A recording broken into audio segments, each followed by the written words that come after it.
Здравейте, приятели! Аз съм Любомира и записвам това видео с една молба към вас. Става въпрос за моят приятел Камен. Сигурно вече сте чули и видяли, че Камен е млад човек, който е устремен да мечтае, да постига своите мечти, също така и да помага на хората да постигат техните мечти. Но за съжаление животът на Камен е застрашен от много страшна болест, рак, който се развива много бързо и е агресивен, затова нямаме много време за действие.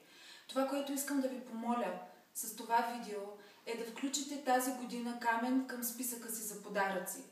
Като изпратите SMS за него, или пък дарите пари в банковата му сметка, или просто разпространите неговата история сред приятелите си. Ще съм ви лично благодарна и признателна, защото за неговия живот наистина има надежда. И ако побързаме да съберем нужната сума, можем да го видим отново здрав. Благодаря ви.